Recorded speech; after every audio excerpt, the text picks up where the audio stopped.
Hi everyone, again another episode of Odoo Insider. Welcome to the show. We have this every Thursday, as you know.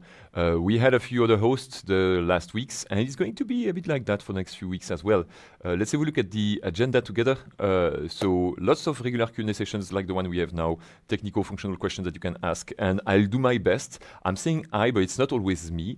Next week, as we had last week, I think it will be the other Antoine, the one starting with jokes. I think every time. So the savior.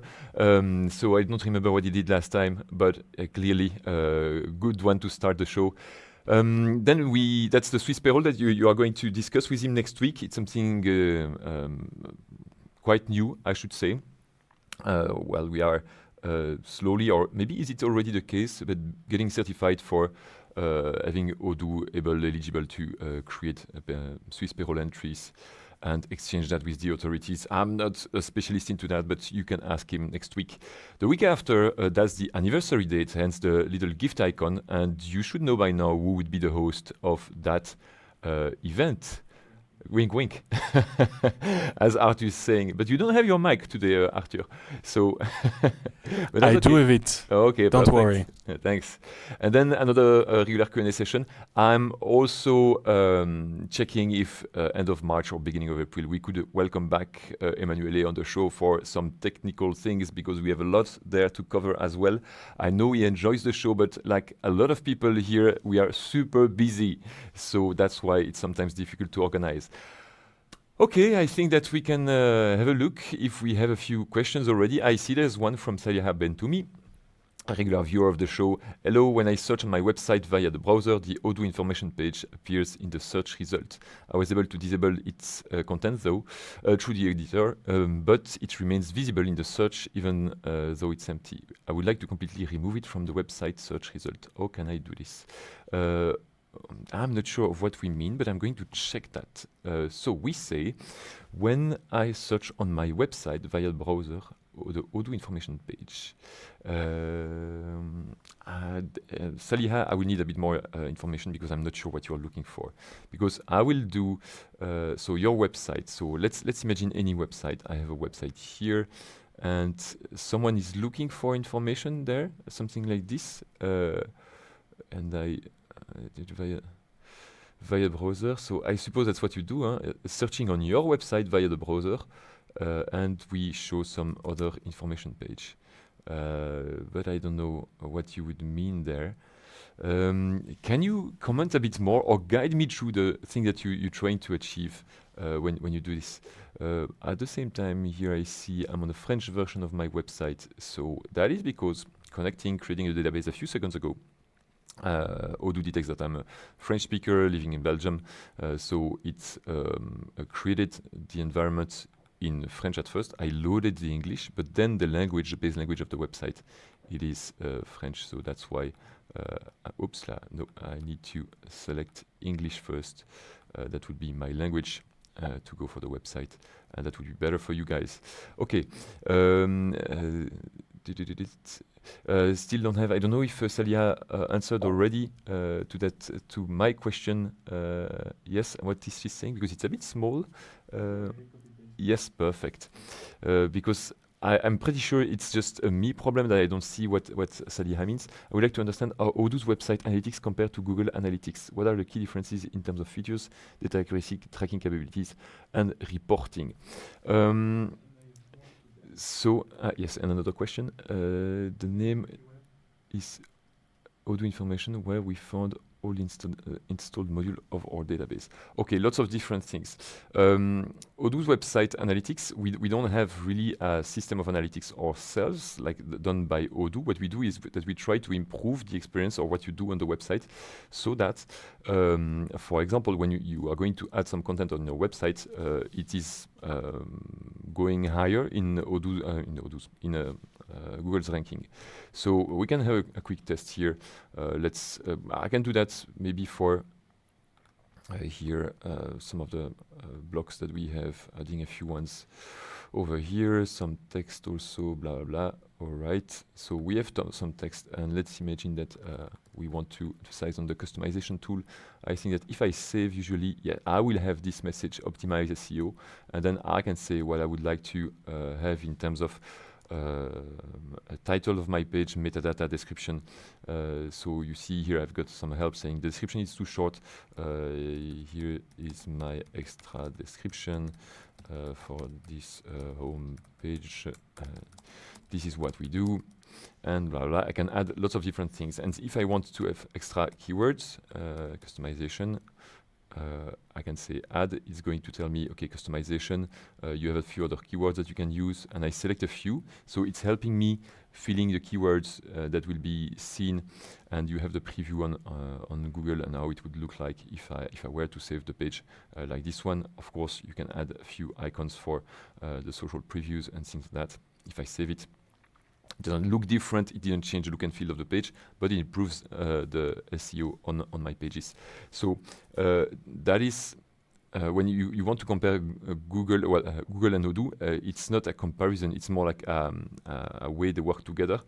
Now talking about Google, I think that maybe what you refer to, because you mentioned Google Analytics, I need to check if we still have Google Analytics here, because I have the feeling that, no, we still have it here with your tracking ID that you can add. And I think that, yes, since that was my fear, since a few versions, I think it's version 17, we added the possibility of using plausible analytics. So another software that I think is, as you can say, privacy friendly, and I think it's open source, so that's why it's getting promoted. So different ways of making this work, but of course here I will need my Google Analytics key. Usually it starts with G and then you have a few numbers. I maybe have one, but globally speaking, you know that this it will be loaded every time that you open a new page or every time you browse somebody browses your website, so that some tracking is sent to Google Analytics, and you can track the pages that are being viewed, when they are viewed, from what kind of browser, where are the people browsing your pages. You know everything that is offered by Google Analytics, I suppose, and that is not competition. It's more like Odoo's website works together with Odoo Analytics. So that's why I'm saying there's not a difference in terms of features. Odoo is not Google Analytics. It works with Google Analytics. And then you mentioned something with the Odoo, you say QWeb view information. So no, it's okay. So Odoo information, you said? Okay, that's fun, because yes, I see what you mean. Okay, that's an old one. I think that's this, and the fact that maybe it's just website info. That's the one. If it's not website info, I think is it page website info? No. But it's true that we have this one. Usually we have lots of I don't remember the exact link to get there, and indeed it's a page where we are going to show the different modules that you have installed, the version that you use, and a few things like those ones. But you can ask to not show it. I'm going to make this a bit bigger for you. Maybe it's just website / website info. I don't remember the exact link for this. Maybe GitHub can help me for this one, not on the enterprise side. It's a link that I remember, but I don't remember exactly where it is located. So it's website / info. I think that's it.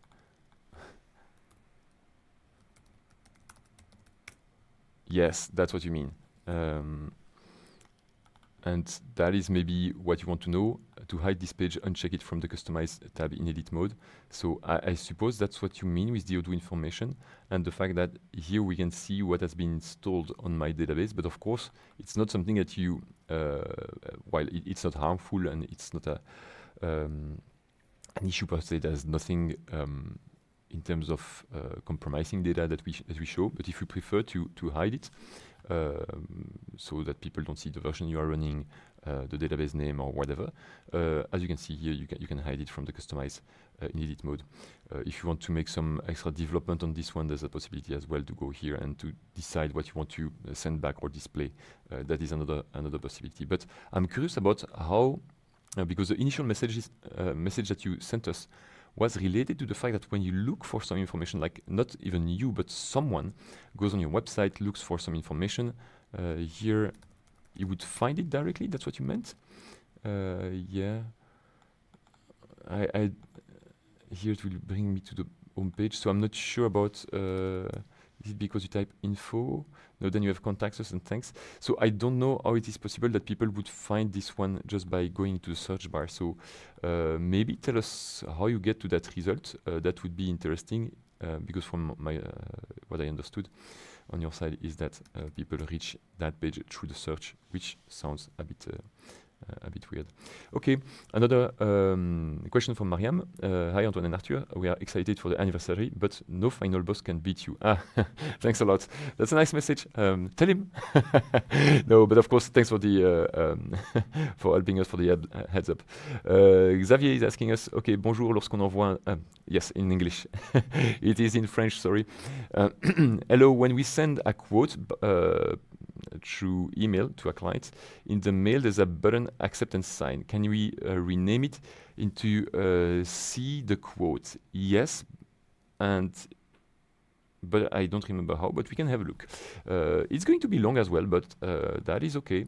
That I can go back here. So let's first illustrate what we mean by that.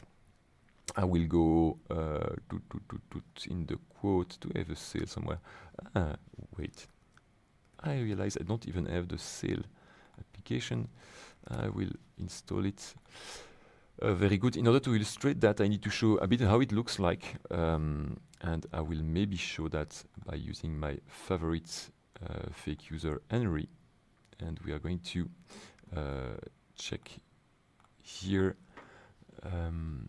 what he receives when we create a message for him. And I'm going to create that guy because it's me with another email address. Henry Keegan, and fake email is henrykeegan3@gmail.com. All right, that's a guy. I'm going to send him a quote. I'm thinking at the same time. I can put whatever the price and whatever the thing I want there. I'm thinking at the same time if we want to show the difference that may exist between a regular contact and a portal user, but I will stick to the regular contact at the moment. And I'm going to send him that by email, and let's see what he receives. So you see here we have the first time I created the database. As usual, we have the first time you want to send an email, if you never defined how your documents, your quotes, and your PDFs in general should look like. That's why we go through this. Of course, here my company name is really weird because it's just a technical name I'm using for the database. I will click on continue. I have an email for my client, so it's going to open, I think, another pop-up, loading my my template, and then it is ready to be sent. What you don't see sometimes is that this is the center part of the email. It may look different once I receive it on as a client. I will send it, and you will see what I mean. Clicking here on send, this is what we send, and you see there's a PDF attached. And on my side, I'm going to show you that once I receive it, hopefully I didn't make a mistake in terms of email address. A quick thing that I can check also. When you test things like that, if you do a lot of tests, you can realize that sometimes you go very quickly over the initial amount of a few dozens of emails that we allow to send on a trial environment. What I want to check quickly is if my email is already sent. Going here, yes, I don't see it there, so I suppose it is sent already, but it's not received yet on my other side. So is it in the spam? Nope. Let me check if I did things correctly on my side with the email address. Up. Okay, we have Henry Gmail Yes, I think it is correct. It's taking a bit of time maybe for me to receive it. It's not a huge deal that capital C, yeah, so I don't think it's going to change it. Yeah, I received it. All right, I can show you that. So here's the email I received. And as you can see, I'm a French speaker. So by default, I think that my contact was marked as a French person. So that's why it's French, but don't bother too much because the question is, okay, when you receive an email like this one, can you change the terms and the button naming? Because that makes sense, in fact, as a demand. Since, as I was telling you, the central part here, let's have a look at that. Going back there, redoing what I've done, send by email. If I go there, it is going to show me the central part of the message. So this one, I can try to copy paste, but I think, yeah, if I copy paste so that I can look for that, you see that what is highlighted in orange is the exact same text. But it means, and that's what Odoo does, it means that it is encapsulated in other things, like a button, some extra information here, some signature stuff, and then the PDF, but the PDF that we agree that it is already there, it's just displayed differently. But how is it encapsulated? Usually we use a notion in the views. We covered that a few times, but it's not every session that we have it. It is something that is inside a notification mail in QWeb. And I think that is one of those, I think it's the mail notification layout. But I see the external ID spreadsheet. We have the other one that is light here. Definitely one of these is the one that we need. Let's have a look. One of the indicators that can be useful is that here, if I make this bigger again, you see at the bottom you have powered by Odoo, this one. And this is usually what we get here. Yeah, in French it's not powered by, but generated by, généré par Odoo.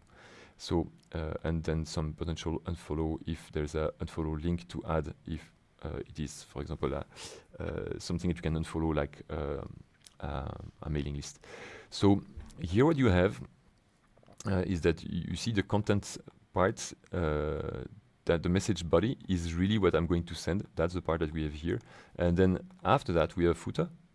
And you see we are going to talk about the company phone, email, website. So that's maybe why I have some extra information like this one. Company email is my email here, because that's the only email that I provided Odoo with when I created the company. So that's why we have that information. If I had a website, it would show as well in the footer.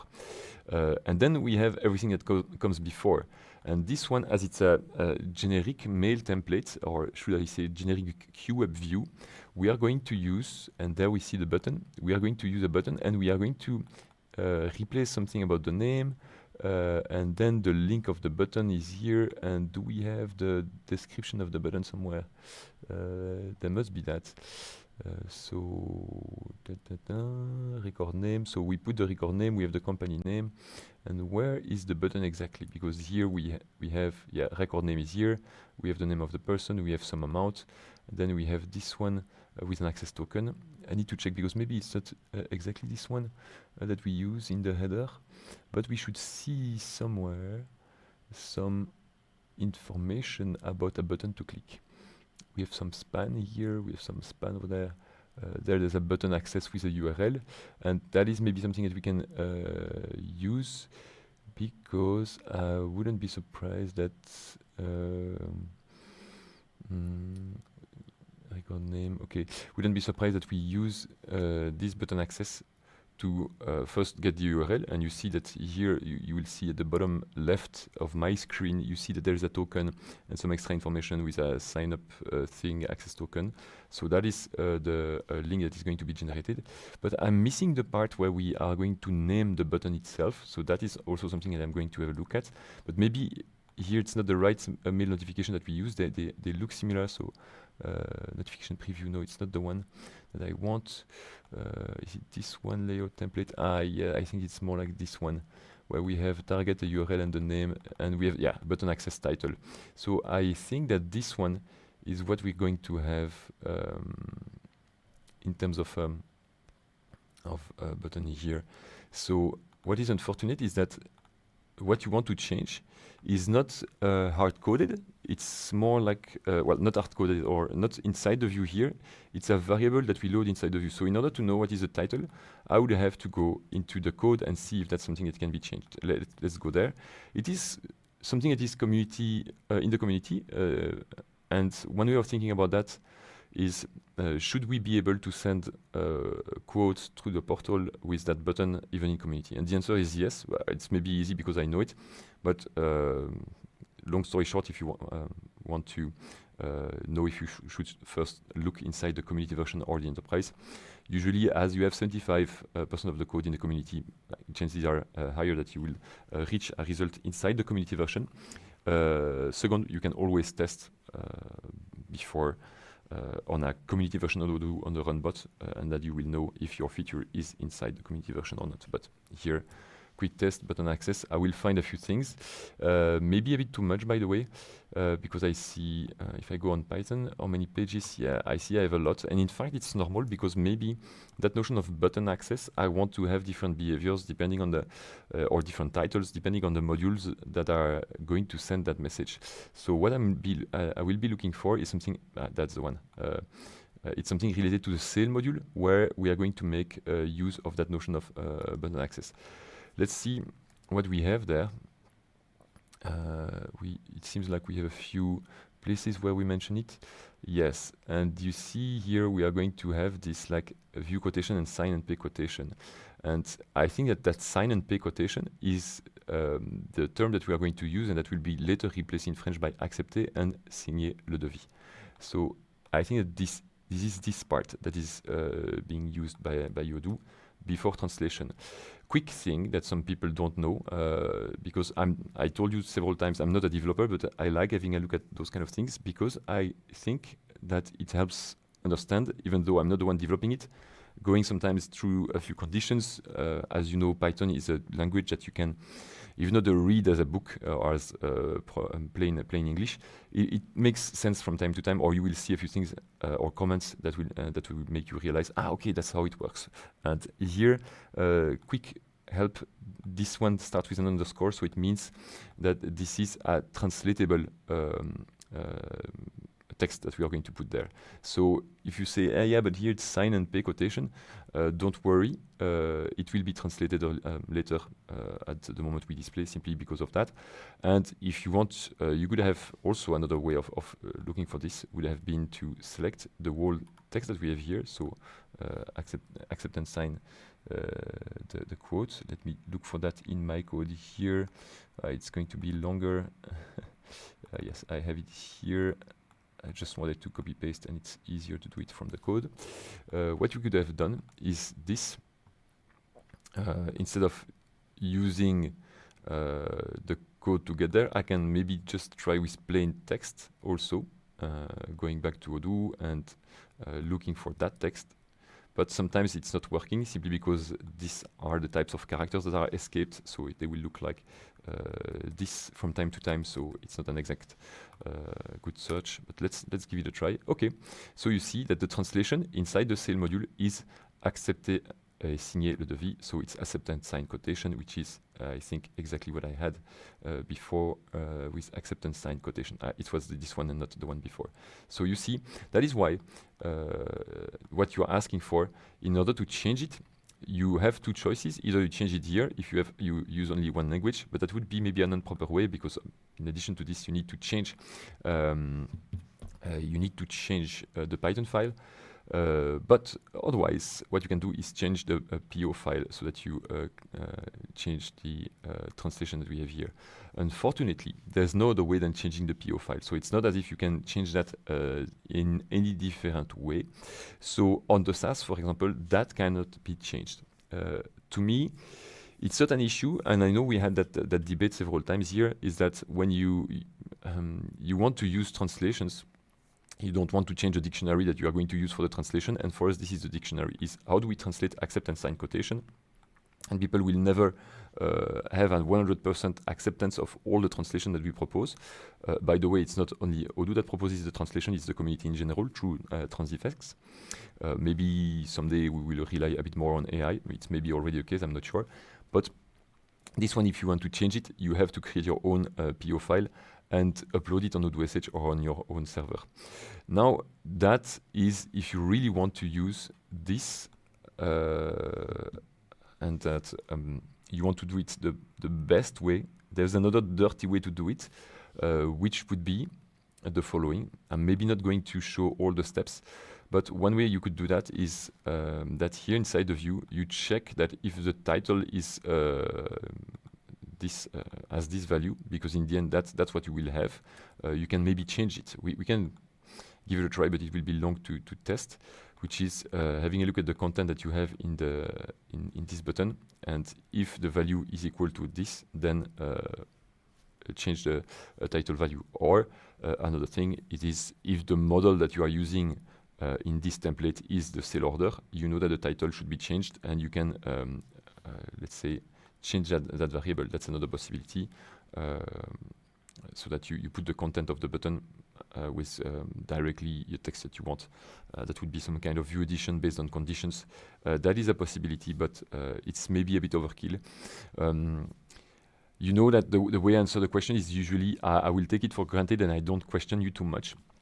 But if I were on the SaaS of Odoo and a client asked me that, I'm saying, okay, it's going to cost a lot. It's one of the areas where it's going to cost a lot for not that much benefit. So I would leave it as such, because it's going to take me something like maybe 1 or 2 hours if I want to do it really nicely, just to change that. And when you think about that, and I completely understand, it could be okay, but it's just a translation. Yes, but it's in a place where the translation is dynamically generated, and we don't want always that to be changeable. All right, that was Xavier's question. We have another question from Aider Ali.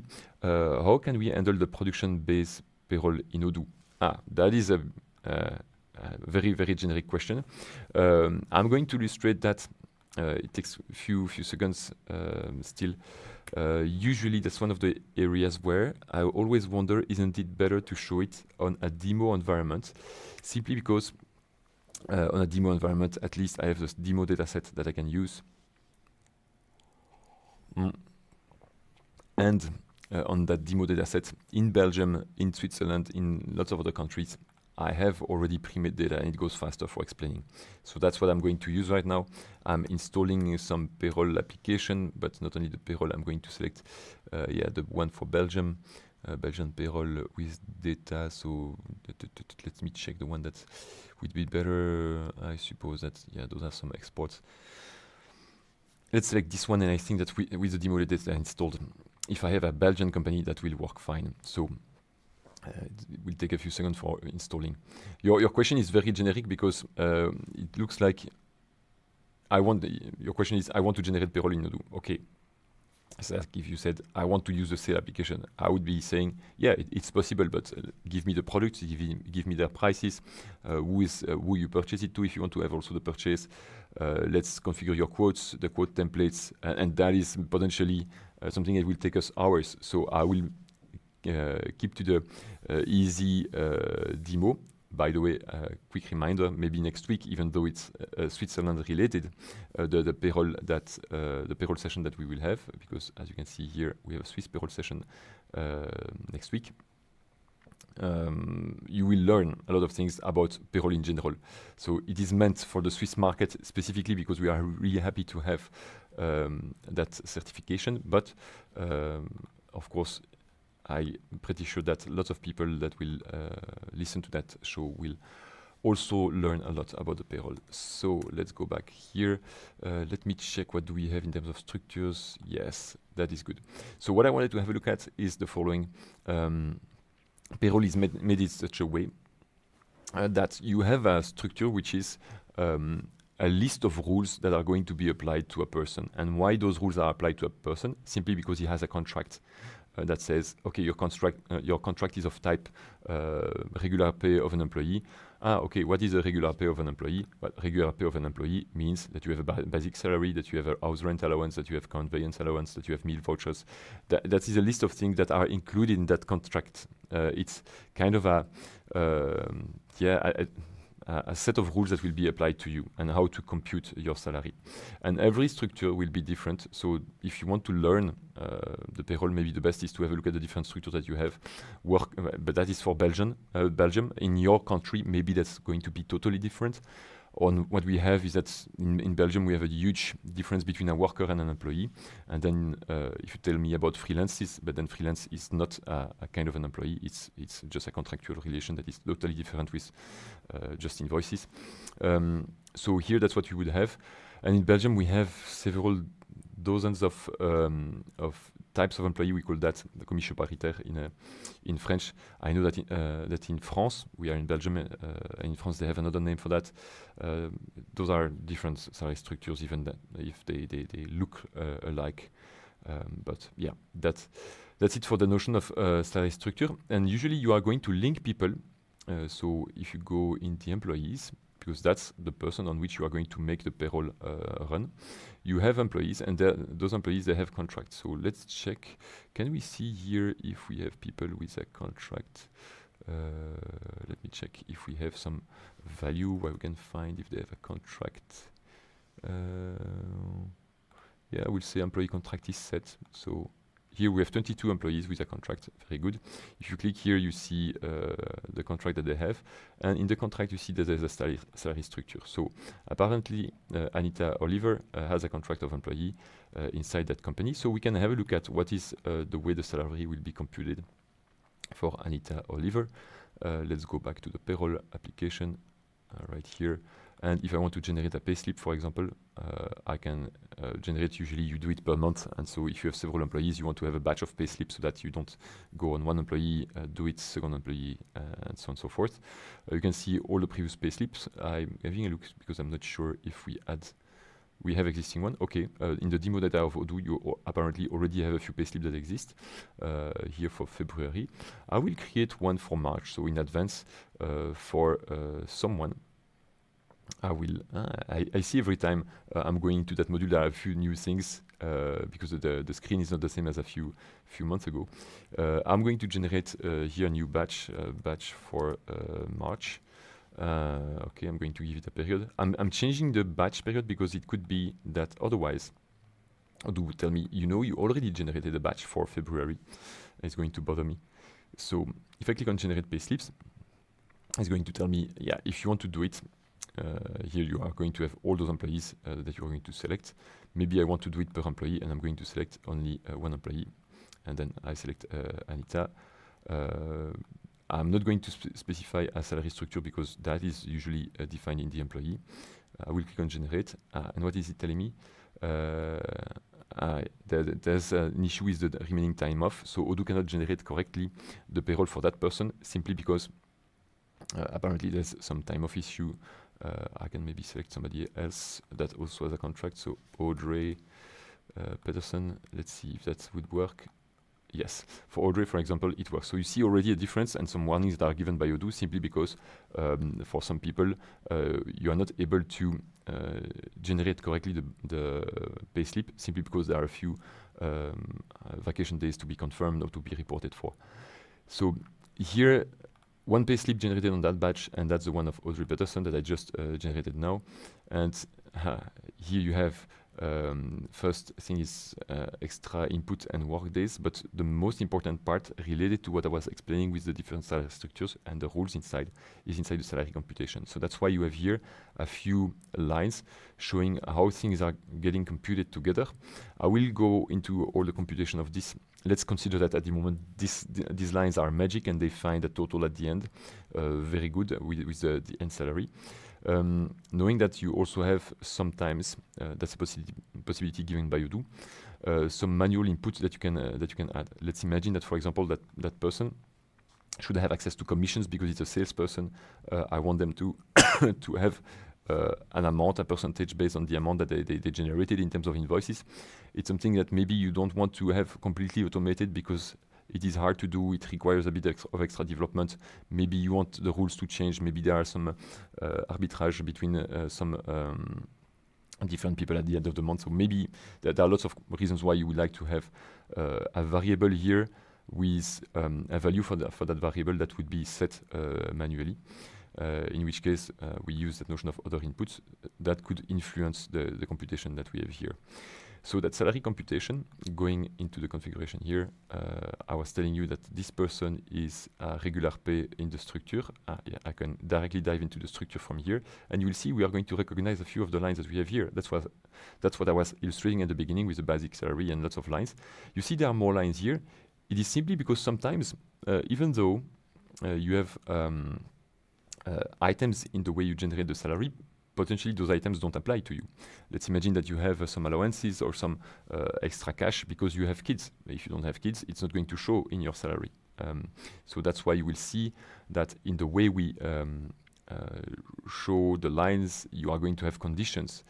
Should we compute an amount for the basic salary? You see that here it says always true. We are always going to do it because everyone has a basic salary in that particular salary structure. But then if we say it always exists, how do we compute it? So that's why you have conditions and computation. And how do we compute it? We say, let's use a bit of Python code here and let's select the paid amount on the pay slip. That would be the result. Then you have house rent allowance. This one is always true, but this time it's a percentage. It's 40% of the contract wage. Do we have something else here? Always true. I'm looking for one that is not always true. Always true. Meal voucher, always true. So apparently conditions, it's always true for a lot. Okay. Here we have a Python expression. So that do we have something else in terms of salary? We are going to say it's not always true that we have that line showing up.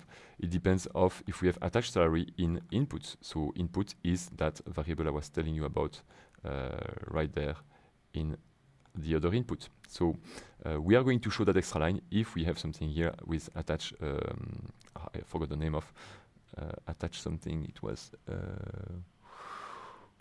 which one was it? Attachment of salary, that one. Okay, so you see, that is why our child support, I think that is it. Yeah, do you have child support in your inputs? Yes, no, then we are going to show it, and then we are going to compute it so that you get the right number on the right side here in the total. So I've been already quite long for a question that was quite generic. That's how you would get this kind of information in terms of payroll. After that, this being the basic explanation, most of the job and what is time consuming when we talk about the payroll is to create that structure if it doesn't exist in your country. And that means that you need to have some HR to help you analyze that, the rules, also some extra effort.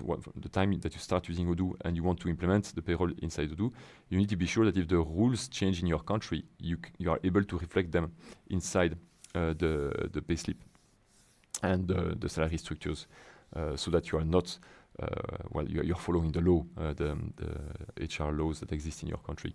So that is taking some time, just to let you know, and that's something that also I really like about the way we see the salaries. I'm always going to make that demonstration. When you go here on Odoo, and it's English US, I'm going to use, EN US, and you go and have a look at the jobs. What we do is that if you are interested about one job in particular, no, I think it's only in Belgium, all offices. Let me check, not US, Belgium, yes. If I'm looking for a job of business analyst, you have a possibility to check the average salaries, and when you have here the page that will load, it is also based on everything that you have here on the right, on the salary structure and what you want to show in terms of salary to the person that is going to sign a contract with you. The example I always take is that every year at Odoo, we have the opportunity to customize our own salary, and the numbers that we are going to put here and what we select in terms of car, in terms of extra fuel card, extra day off, you see that it changes the amount, and these amounts will be are really the ones that we have in the payroll configuration. So that front-end side is working because we have all the rules explained in the backend, and that's how we make people working at Odoo able to select their own salary. It's not exactly that. Let's say able to select their own perks and options in the salary based on the payroll. So it can go really far in terms of configuration. That's what I mean. Okay, next question from Divya Rai. How to get stock aging report in Odoo 18? Good question. Let's have a look at that. I should maybe, yeah, cool. I'm still on a demo because there at least I have stock. So if you go in the inventory, you go in the reporting. I think it's going to be hard to have this one because unless you are using production lots, I don't think that you will be able to see it. Here you see the moves. The move is how do the product moved and reached some location. You see every time. Here you have the destination location is stock. So those ones, for example, they came from apparently an inventory adjustment. So they appeared in my stock, those three printers, for example, they appeared in my stock because I have a stock move that says we have some printers that miraculously came from the inventory adjustment to the stock. So those three printers, I could say, okay, they we see here it was done on the 27th, so it's today, but it was done at 2 a.m. It's in Belgium 10 a.m., so they have 8 hours. But what tells me that those ones effectively arrived at that moment, it's maybe not correct because it's coming from an inventory adjustment. So it's maybe somebody that went in the stock and realized that the numbers in Odoo were incorrect. But saying that those were these arrived at that time, I'm not sure. So in terms of aging, it wouldn't be super correct. But that is just for the stock moves. Another possibility of things that you have is if you go into the reporting, you saw me, I've been going through the debug mode. You have also a possibility to see the stock per location. And so let's check if we have the printers. Here, product printer. Here I have them. You see I have one quantity here, one quantity there, one quantity there. They all have a serial number. Those are the three same printers. But the thing is that I don't have date information here. What I could do though is have a look at when these lines have been created, and these lines they must have a creation date. I can show it maybe through Studio, that would be possible, or simply export the information. If I do this export, I will have some create date created on, and that would give me. So you see, we are going to find the same dates that we found earlier. That is going to give me the moment at which they've been created. So we could suppose that if they've been created at that time, it means that that's how much they stayed in my stock for this product. So that could be one way of doing, but you see that I'm checking at the same time because sometimes I discover things while showing this. We don't have that the age of the stock directly here. But you would have to go to me in the locations and have a look at the date of now minus the date at which the product, each line has been created, so that you would see when it was done. I'm wondering if it's correct because I wonder if Odoo doesn't sometimes remove lines to create new ones, making the create date sooner than it really is. That would be first potential solution on the different products that we have here in the stock reporting, inventory reporting location. Or the possibility based on the serial numbers, I prefer this one because there you see clearly directly the creation date, and those are products that you can identify in your stock per unit or per lot, which is different than products that have that are unidentified in your stock. And this then it's maybe easier to get the age that they have, simply because the information is directly shown here.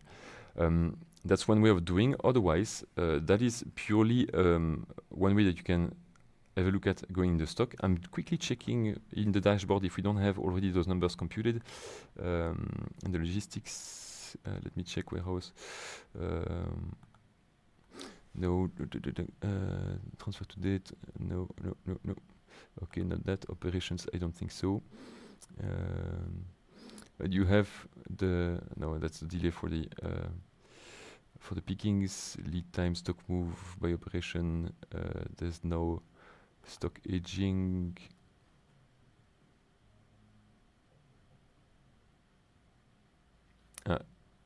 you have here, that is what we have, aging stock value, but that is,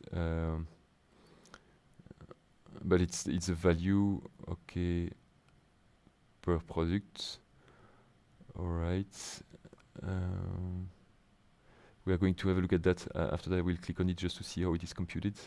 So we have purchase, and that won't be there on the purchase manufacturing either. Okay. You have some metrics here. Let's check this one. Okay, so here we have 3 different items. Well, the same item, but with different serial numbers and different quantities for the drawers. But what was the number that we have? Yeah, the problem is that it is stacked, so I don't think it's exactly what we need. Yeah, here it's showing the quantity of product, not the amount of days that they stayed, I think. So we have 183, which is, yeah, the total of on-hand quantity. So it's not exactly what you want. I wonder if also this is not a global number that you can get from your accounting. Let me check this, because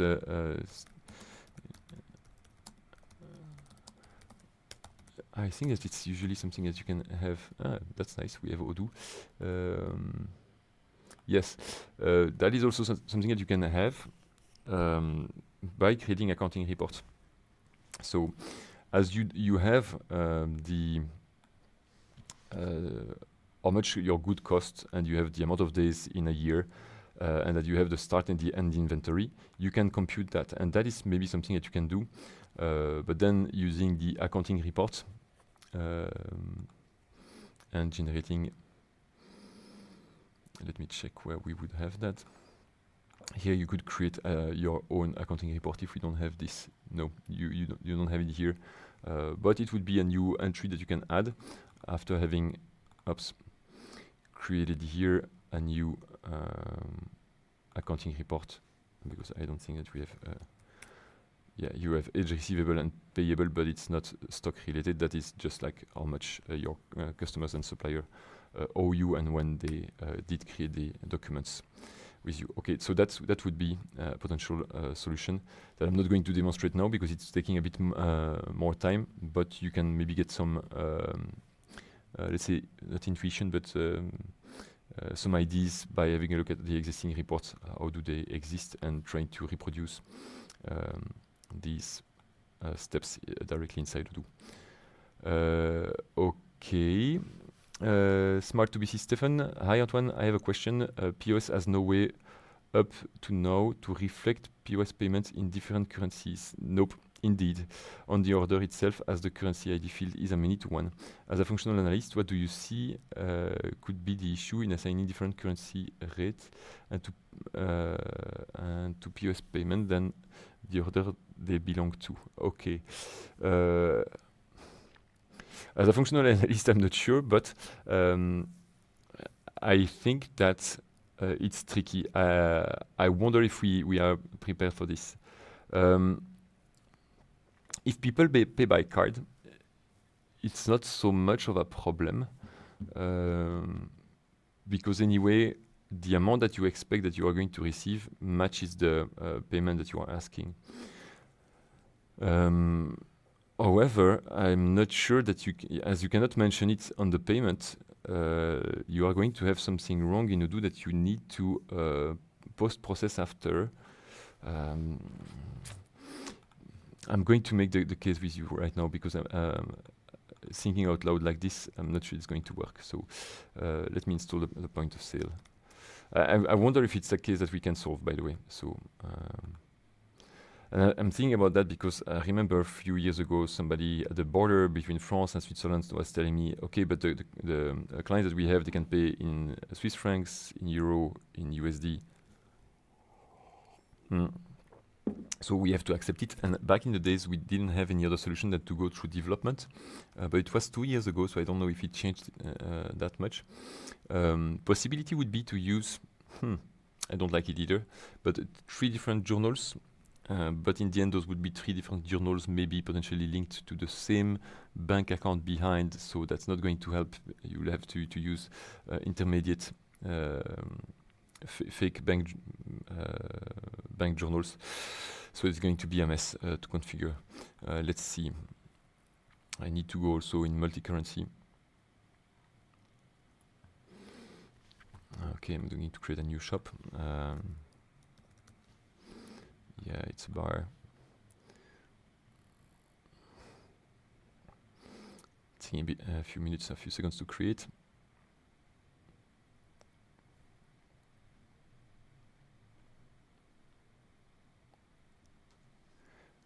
It's a bit long.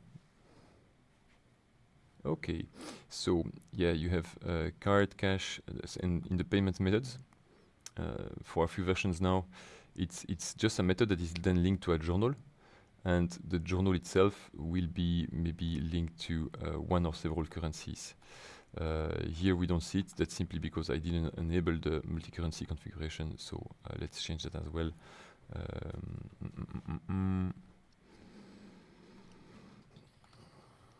Okay, I will say euro perfect, and we are going to use USDs as well. Yeps. All right, and in addition to this, I'm going to ask for where is it located? Ah, yes. I'm going to ask to already update the exchange rates. Yeah, manually.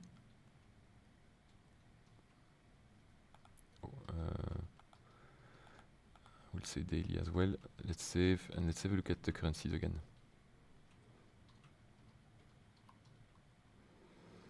Currencies. Okay, now we see there's a slight difference. Okay, I don't like it too much because then the difference is not big enough, like the dollar and euros being so close together right now.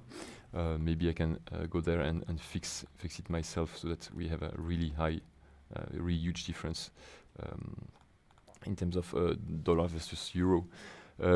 This would mean that if you have people that can pay in two currencies, I think that they won't have the choice first in the currency that they're going to use, because I believe they are going to use the one that is the default that we set up already. Let's have a look at that. Okay, I'm going here. I will create just a quick product. Okay, we already have a few. Quickly do that. Sales. I should have been through the POS so that it would have been faster. Point of sale here, product. I will find back my glass of red wine and enable it for the point of sale. That is good. Now here, category. Okay, that is all right. And let's have a look at my post now.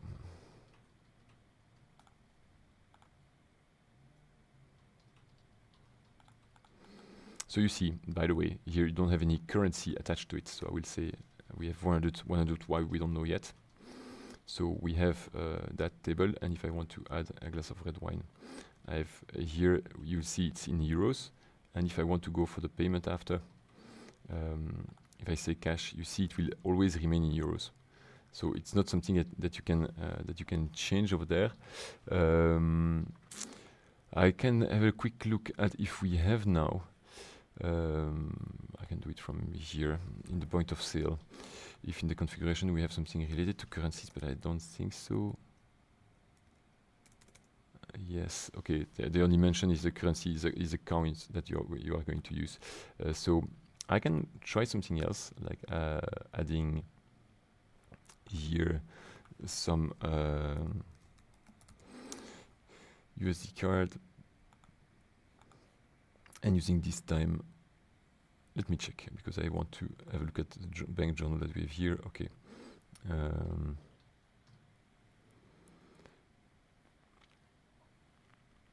I would like to create a new method that would be card, but in USD, but I don't think it's going to change anything, even though I would force my journal to be in another currency. You see that since I activated the multi-currency, now I have access to the currency here.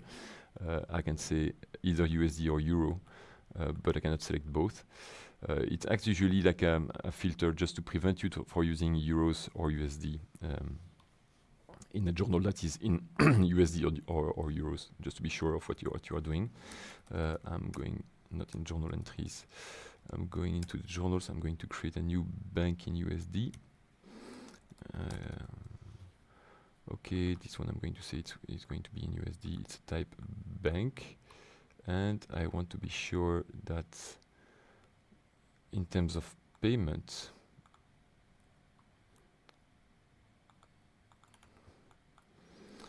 and payment methods, I can find it back. Here, point of sales. Payment methods, where are we? Payment methods. Okay, if I create a new one, yeah, it's not showing here. The bank, alright. Card USD. I'm going to select the same outstanding account as on the other side, or the same type of outstanding account anyway. So payment methods, you see me opening several places just because I don't like to switch the views that I already have open. Point of sale payment methods. So what it says here in terms of card,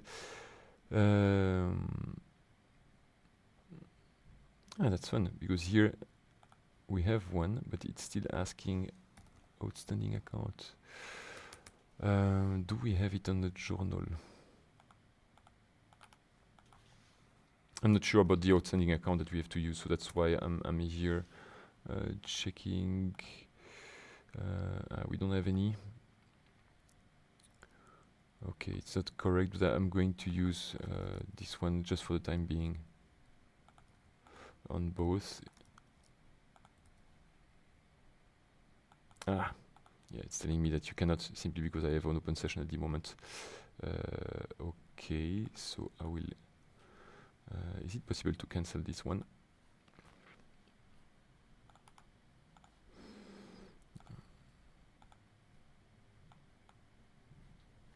Okay.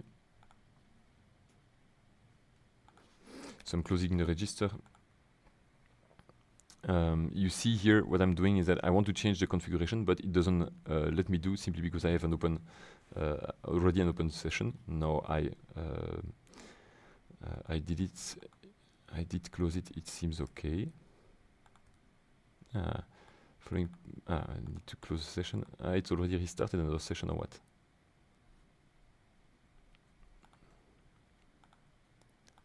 Closed and posted. That's fun because at the moment it's telling me that I have already a session opened, but it doesn't look like it is correct. Let me check again. Card. No, it's okay. I think I can restart it now. Okay. Going back here, point of sale, opening the register, and we're going to see what it's telling me. 100, opening the register, creating a new order. Okay, section of. Oh yeah.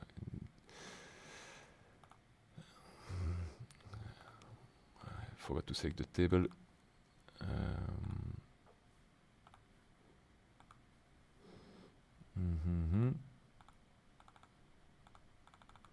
Oh yeah, I was frantically clicking on the category instead of on the product. I was wondering, okay, what's not working? All right, so we have here, we have the card, but again, it's only euro. I think that I made a mistake in terms of configuration by not having here payment methods. I forgot to select it. That is long. I forgot to select it here. So as you can see, again, I need to close my session, otherwise it's not going to work. Orders, deletion here. Closing my register. Okay. It looks like tedious, and it is, but at the same time, the reason why we have this. Let me close this one, going back to the backend. It's also because in the past we were not that strict in what we are allowed to do, and some people were making mistake by sometimes adding extra things and expecting, yes, okay, that is the issue, and expecting that Odoo would behave correctly while they already opened their POS session, and as you know, the POS session, they need to be able to work online. So if they need to be able to work online, every time that you change something, you need to be sure that, okay, at least the POS sessions that you had open closed so that you can restart everything safely. with updated information. So here it's telling me all payment methods must be in the same currency as the sales journal of the company currency if that is not set. So I don't think this is possible. So was it Stefan? I wonder if we don't have something here. So the other solutions having a second POS, second POS if it's in another currency, but that is very long to set up, and I understand that it's not great, but that's maybe the best solution. I'm checking here if we have in the point of sale somebody that worked with currencies.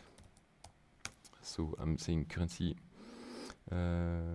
instead of currencies. Yes, that is maybe where you should have a look at. This one seems so you have video tutorial as usual. You have, what do we have? Yeah, and the rest is more like ads for the other things. So the best for that kind of thing is like it looks like they do it. Having a look at it and asking a demo to the partner that did it. There are a few that did it already. So I wonder if it wouldn't be more fruitful to have a look at the existing extra applications, since Odoo doesn't look like Odoo allows it right there in terms of payment methods. So let me try again what it says exactly. Must be same currency as the sales journal of the company currency. That one is not set. Then if we change the sales journal, well, we can go further in the explanation. Let's have a look at the sales journal that is being used. So if I go, I think we only have one. We can go there and have a look again at the setup.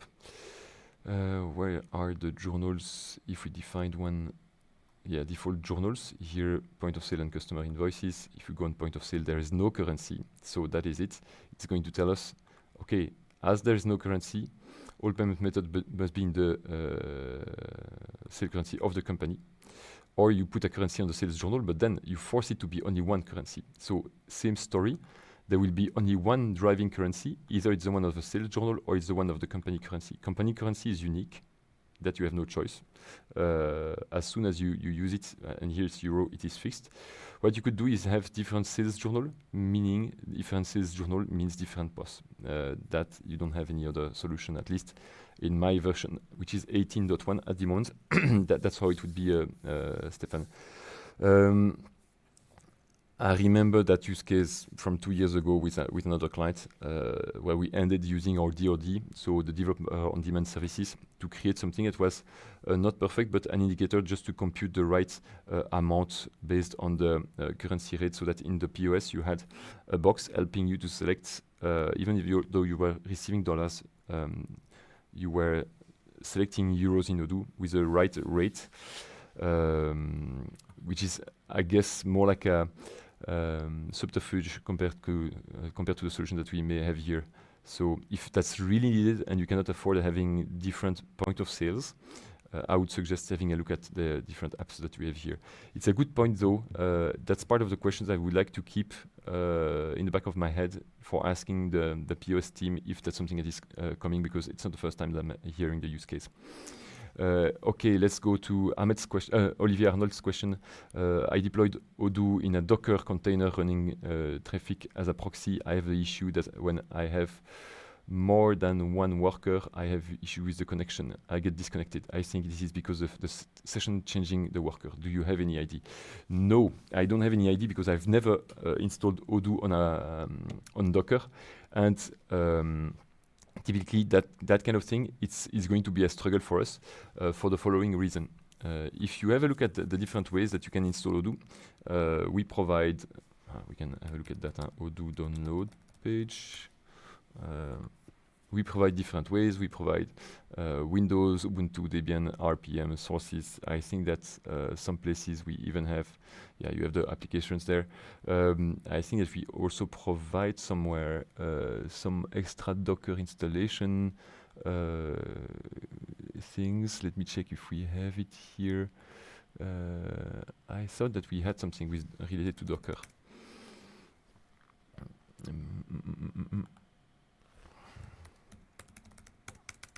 It's not even here. I guess it's one of the other ones. Do we have something with Docker here? So I cannot find it, but I know that we provide a few things for Docker, but we don't have the people that have really good experience of having a real production environment on Docker.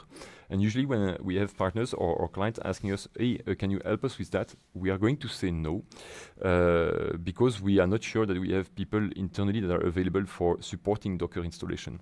We have the SaaS, we have Odoo SH, there's a possibility to have Odoo on-premise, but if you go on that for that last possibility, we count that you are on your own. You can ask us a few questions to the technicians, but it could be that they will be like, okay, but we never implemented on that machines. We have now IBM, I'm not sure if it's on their PowerPC architecture or on some Red Hat Linux that they do it, but we have more and more other ways to install Odoo on-prem, and we cannot support all of them or guide people on everything they want to accomplish in virtual machine, Docker, or whatever. And so this one, I can personally not help you. And I think that at Odoo, we don't have that many Docker experts. So that I think it's better to have a look at the community or to try to change the way you host. Because what sometimes makes me afraid of those kind of questions is you shouldn't be doing it if you have a doubt, or if you are not sure, or if you have such issues. In fact, I will revert my way of thinking here. We are not able to help you because helping you for this means we would need to have lots of consultants available knowing all the different ways of installing Odoo. And we decided a long time ago not to do that because it's time consuming and it would mean having experts on every different platform. We said, let's put that aside. Let's offer platforms that we know very well, that we can manage, and that we will provide at a cheap price so that people will adopt it. So if you had that same issue on Odoo SH, we could help you. And in fact, that issue won't even arise on Odoo SH because it's meant in such a way, it's built in such a way that it will not happen. So that is why I'm struggling with those kind of questions, because we simply don't have the people to answer that. And if we do, it's because they are Docker fanboys, but not because of Odoo, but because of some personal projects. So that is it. Now, maybe the question that you have is not directly related to Docker, in which case it would be better to re-ask it when we have Emanuele. But as you have seen, maybe in the introduction, we won't have it before. We won't have Emanuele before 1 or 2 weeks at least. In 2 weeks, we will have our special host that maybe has an idea on how to solve this one. But I'm pretty sure that his answer would be same as mine. Don't go for your own type of installation because you will be the only one to do it. And so if you are not an expert in that, don't do it. And the fact that you ask the question means, okay, maybe there's something that you can solve by yourself, which is nothing to be ashamed of. As you can see, sometimes the questions I receive, I'm a bit struggling because it's, okay, I need to think about it. It's quite new. I've never thought about that issue. But that cannot happen in a production environment for clients. Okay, another question from Hamed. Greetings. We knew that Odoo 18 version will come with localization for Turkey. What is the status work on this issue? Can you give us some information? Yes. Thanks also from Turkey for the event. Glad that we can help you. Let me check that. So one way of checking this is the following. Well, multiple ways. One way, first way, easiest way. We go in the apps and we look for Turkey, and then we remove this and we check, okay, do we have something? Apparently not. Well, if I were to type Belgium, we find a lot. If I were to type France, we would find also a lot of localization. Turkey, unless that's because it's not written the same way as before. I forgot this one. So here, if you want to have a look, we do have a localization for Turkey. So is it a correct one? That I don't know. But I see quite a few things. I see not that we just have one module. I see some payroll. I see some accounting reports. I see some e-invoicing. So usually the fact that we have 6 different modules for Turkey is a good indicator that we have something for you. Let me try to find another example of a country where we have maybe less. Not that it's. I'm looking for a smaller country. I'm checking with Ecuador, for example. Do we have? No, we have a lot already there as well. Let me check a few other ones. Luxembourg. Okay, we still have a lot. Maybe we are getting so good that now there are not that many countries for which we don't have any accounting package. Let me check something more like Kazakhstan. That is maybe a better example. We don't have. We have only 2, but still we have a default package. But it's already less. Let's try. I don't know all the. Do we have for Malawi? Okay, we don't have for Malawi, or maybe Chad. Maybe it's just. Yeah, even Chad we have it. So. We have lots of places for which we have modules, and the fact that you have 6 for you would look like it's good. So how can you test it, Ahmed? Here I see we have several modules, and I can check when they've been created. Usually the reporting one, they are part of the enterprise version. So a good way of checking when it was created is going there in the enterprise version. I'm going to check. Yes, you see here. I'm reusing the technical name so I can find the module, well, the folder where this is located, and I can quickly go there inside the module and browse back the previous versions. So let's go and try. Did we have this in version 17? Yes. Did we have this in version 16? Apparently yes. Did we have this in version 15? So it has been a while. Okay, apparently in version 16 we that's the moment where we added the Turkish reports. Now that is for one of the modules, but maybe this one, I wouldn't be surprised that it is even newer. Let's have a look at if this one was existing in version 17. Okay, 17 that was not existing. So, for example, that one about the Nilvera e-invoice, it is brand new since in version 17 we don't have it, but in version 18. Or maybe it was part of the community, this one. That's a wrong take on my side. Or maybe it's even 18.1, in which case it would mean that it is super new. Let's check that. 18.1, yes. No, so if it's not coming from here, it means that it is rather community-based. Let's check that.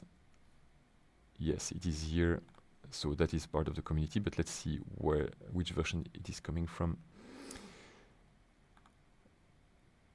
Okay, it was already there in version 17, 16, but so it seems like okay, it appeared in version 17. So this is a sign of, if not a brand new localization, that is a place where we are still improving. Like you had a report in version 16, you have the Nilvera e-invoice in version 17, and then extra modules keep being added to the localization. Does it mean it's enough? That I don't know, because I don't know the Turkish market. But what you can do on your side, maybe with our help, if you have a few places where you feel like I see 90% of what I need, where are the remaining 10%? In that case, what we do is usually we help you, we accompany you creating a new company, or you do it on your own environment. I will use this one and say BE company. Okay, whoops la. And I'm going to create a new one. TR company, and we are going to say it is Turkey. Yes. Yeah, all right. So we are going to see what Odoo is going to propose.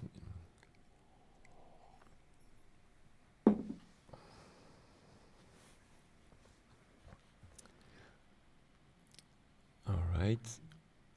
Oh yes, please. Thanks, Arthur. That's my fuel. Oh. Yes, same as usual. Thanks a lot. All right. So we go here, and if I switch, going to Turkish company, let's have a look at the accounting for Turkey this time. Configuration settings. You see that the package is automatically installed. But I'm curious about the other applications. If I go for L10N TR, which is the Turkish module. Okay, you see it installed by default because I have a Turkish company. It installed the base accounting, the reports, but the rest it's waiting for me to install it because maybe I don't want to use a payroll. So those two are related, and maybe I don't want to use the invoicing. This one I would suppose that I would suppose that lots of people would use a kind of feature because payroll is maybe a bit more specific, but invoicing is maybe a bit more generalistic. So going back there, what you need to do, Ahmed, if you want to check this, would be to have a look at the balance sheet for Turkey. For example, you see here we have one for Turkey. We have so profit and loss for Turkey. We have maybe, let me check if we have, no, we don't have any specific other reports for Turkey because usually otherwise we would have, like we have for Belgium, where we have different specific reports. We would see that also for Turkey, but you still have a few reports existing. Now, as I said, is it enough? It depends. If I listen to the Belgian markets or other markets, 5 years ago, people were saying it's not enough, even though we had like 95% of what was needed. Because they were saying, okay, but there's that report that is missing, like the, I don't know, that 3 to 5 forms that was easily generated in another way, but just not a one-click button. So when you say, is it ready, is it not? The best is that we spend a bit of time together just to have a look at what we can offer and what your market needs in addition to what we can already offer. So Saliha has another question related to the QWeb view that I was illustrating earlier. Not exactly that one, by the way, but more like in the views. Remember, we had the notion of powered by. And one of the ways to find the view for this, Salia, because the question is, could you please tell me which QWeb view contains the powered by Odoo mentioned in the footer of my website? And if you go here on the architecture, you see you have a few. And they just happen at different moments. What can help you is the external ID. Those ones are in the notifications. We see it's mail related. If you remember, that's what I said at the beginning of the email. I still have my other window open so I can show it. It's the one that we have here. Of course, it's French again, but that means what I'm highlighting here, powered by Odoo.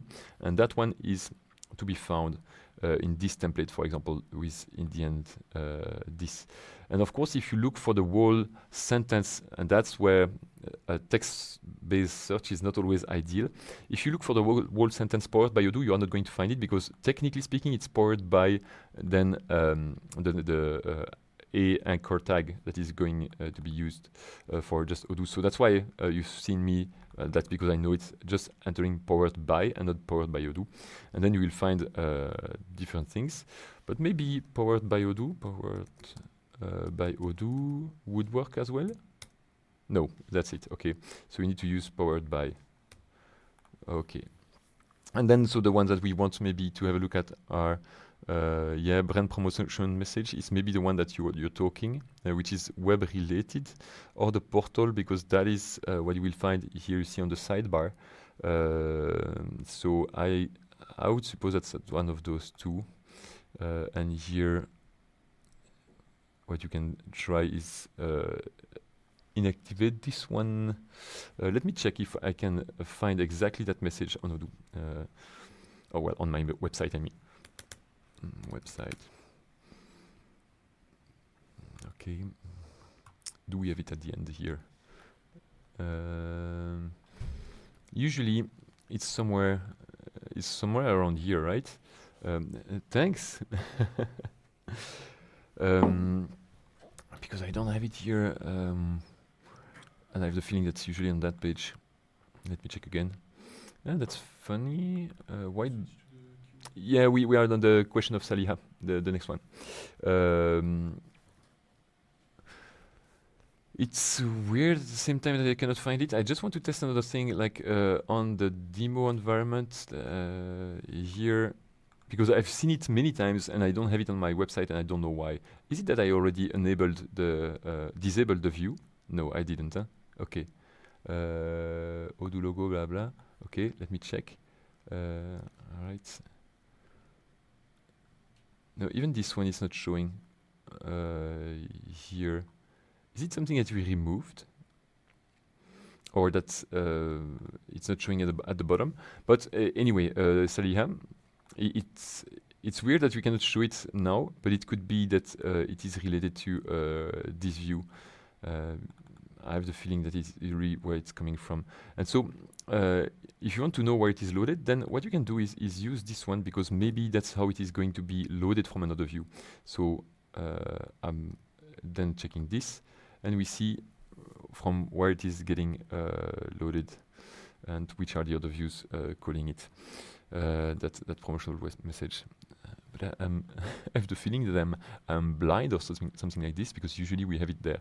I'm going to make another test just to be sure that I'm not crazy.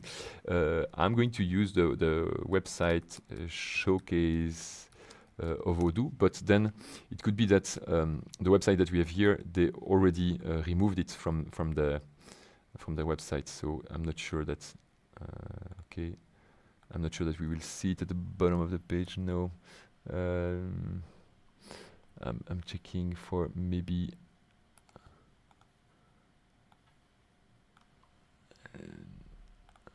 yeah, here it is. Okay, you see, powered by Odoo, the first open source in commerce. So that one also, there could be some text that you're going to look for right there.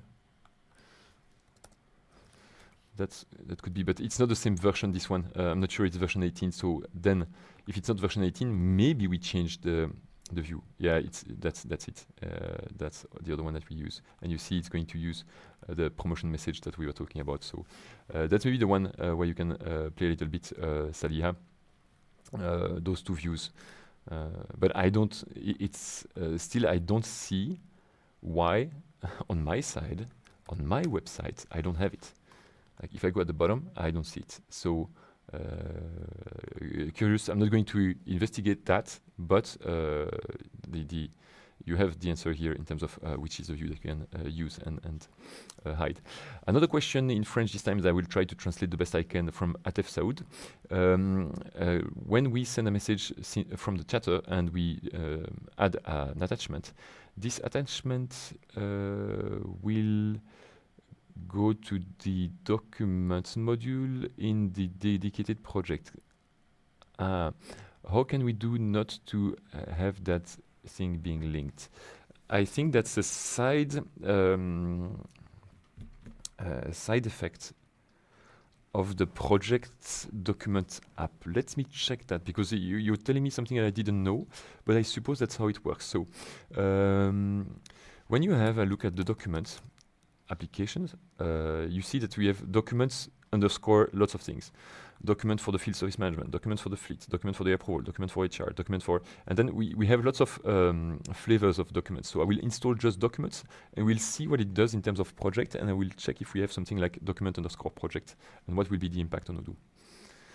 Because I have the feeling that what you describe is something that indeed happens, but it is not meant to be changed. But if you need to change that because you say, yeah, but I don't want this to be attached in all the documents, we can have a look at how it is done. And I wonder if those ones are not very, very, very simple modules in terms of technical stuff. Settings here. Remember, by the way, that's something that some people sometimes don't see. Here I go on document and you don't see. It's the first time that I go there since I installed the document application. If I go another place, let's say the website, and I want to change something like the language, and I save, it's going to tell me this, invalid fields, and that is because those fields very often are located around the document applications, and yes. So you didn't see it at the beginning, but those fields are required. So where do I want to add the things in my workspace? I would say marketing by default, no, spreadsheets, I would say spreadsheet. Okay, and a sign base folder in sign, okay. And yes, and then we have human resources, accounting, product, but I don't see anything related to project. That's maybe because I need to install project first. Let me check that. Do I have the project installed? I will add a few timesheets. Okay, all right. So because on your side you say when you add a that thing. But Atef, I suppose that you send a message from a project, or at least from a project-related model in Odoo. So either a project, either a task. But I can test that as well. Let's go in the project management app. So project. Let's create a new project. Let's make it billable, and let's select Henry, my Henry guy, Henry's project. Over there, let's create the project, and like new, all right, and doing done. Okay, then let's add one task. Let's go inside, and so I suppose that what you did, and here it's going to send a message. I'm going to add something like some documents, whatever. I will add a statement here. Okay, if I send this, so your point is that when you do this, apparently it's saving this not only as an attachment but also as a document. Let's see if we have something like this somewhere. No, I don't have it here. While I would expect it to be in Henry's project. So I will try with another type of document just to be sure. But it could be that on your side you have an extra module for this. So let me check again. Do we have something for linking? No, the project, no. And on the project side, not even. So could it be that you have something else like in the documents application? I'm checking if you have things like in debug mode actions or things like that.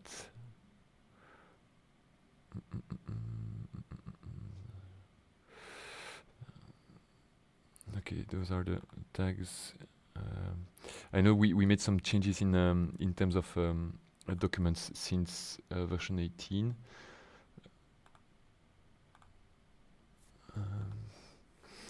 Could it be that you use something like this? No, I don't think that just activities themselves with, no, it's not that. Activity types, not even. So I'm curious about how it was generated on your side. I'm going to make another test in terms of project and go into settings of project and send a message, add also the follower, because that's maybe how you do it. This time I'm going to add another type of file, just an image. Okay. Is it going to change anything? In the documents, oh yeah, I need to refresh this one. I added a few extra applications. So documents here, project, still nothing. So I wonder how you got that Atef. Either extra module or different version of Odoo, maybe 17 or 16 was working differently. Curiosity leads me to test also another thing related to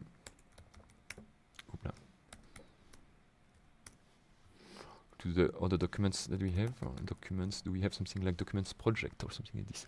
Or it's maybe, yeah, we have documents project. I need maybe to check if that's not the one that is missing on my side. Let me check. That's maybe not visible. Let's have a look at the apps, documents.project something. But it is installed already. Okay. Or could it be that it's because you have a field service management, which is a specific type of project? That's another possibility.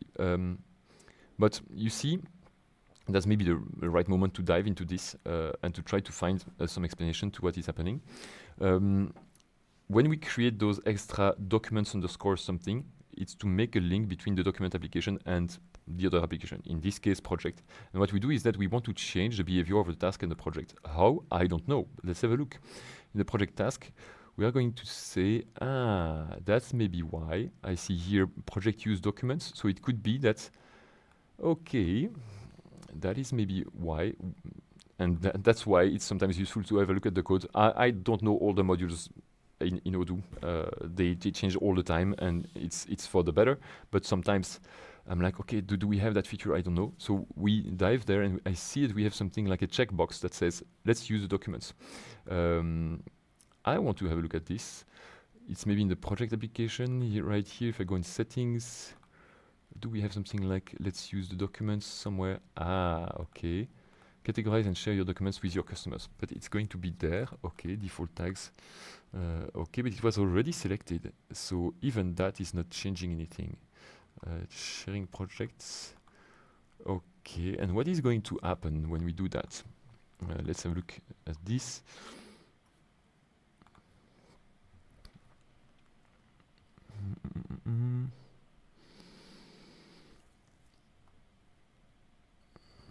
Okay, it's for showing, among other things, the documents. So we don't see it here, but I'm going to do that from the other place. So we have Henry's project here. If I go in the documents, I will do the other side of the story. I will go here in Henry's project, and I will upload a new document. And if I do this, going back there, okay, it's not showing the documents over there. Is it because it needs to be shared? I'm not sure. Visibility, okay. Timesheet still there. Let's share it and see if that is the reason why. Doesn't look like customer preview billable, okay. Because here it looks like we have a compute document count on on the task. So I have my project, I have my documents. Maybe here I'm going to reopen another third tab with the tasks.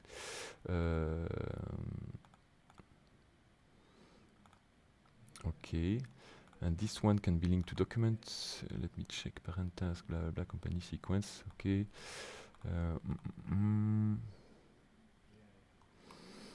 Okay. Nope.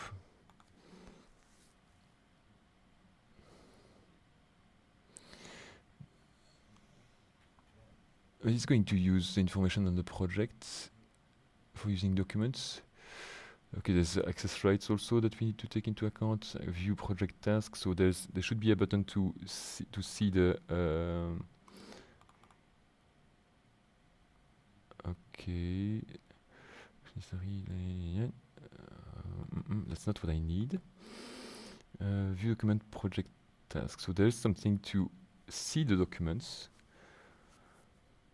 from there, but I don't see them. So one thing that I can do to have a look at that is, do we have an inherited view that is document based? No, we don't have that. Where we would open or have a look at the documents for that project. Yes, let me check on the project side. Archive, check company, compute documents.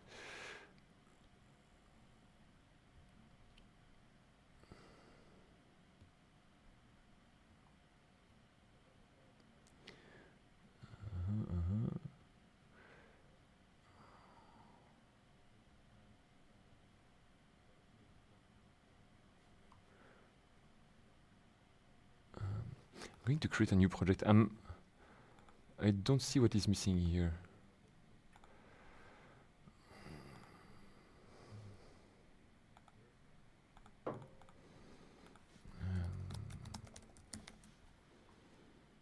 Okay. I will not select a customer this time. Maybe that's the reason why. I doubt it, but okay. Maybe that's because we go here. I'm going to upload it. All right. Yeah, still don't see the document thing. Why it should be there as well. And if I go in the tasks,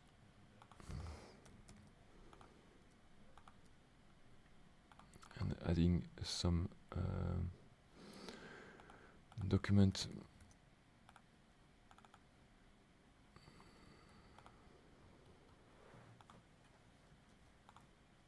Nope. No, I'm curious.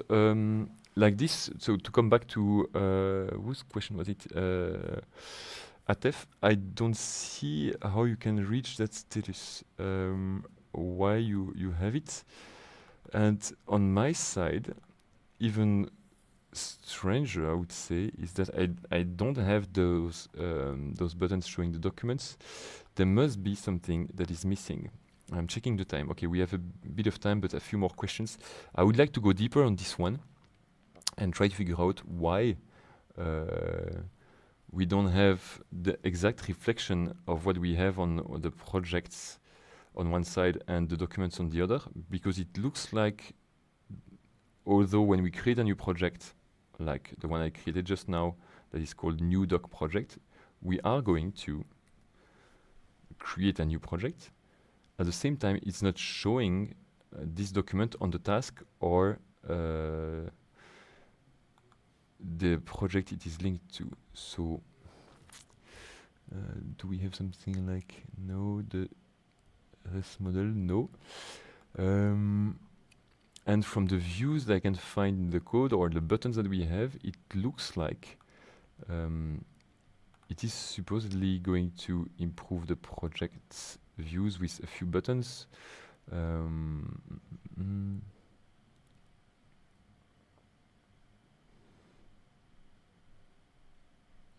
Okay. Do we have yes.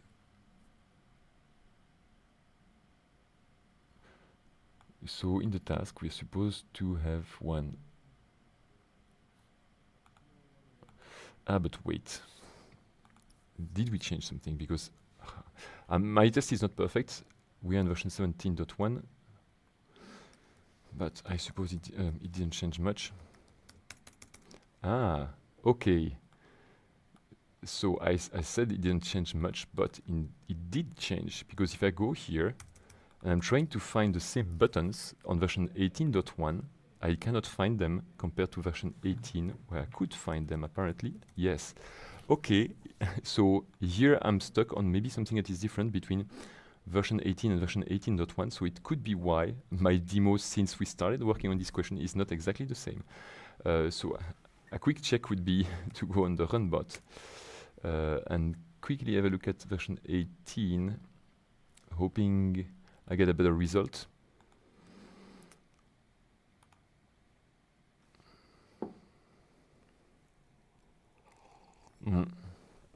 And that reminds me of the following. Every time that we answer a question to our client and our partners, most of the time we say, okay, tell us please the version you are using, because it can be different. Here we're just talking about the button and the way of working between project management app and documents.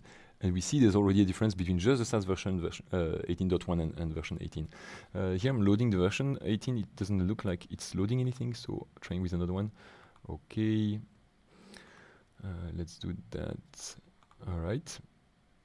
Somebody changed the password. That is not nice. What do you mean the password? Somebody goes on Runbot and changes the password. So we need to create a new database. I'm not sure I can, or using this one. Because usually it's admin. Yeah, or maybe I don't have admin. No, it's correct.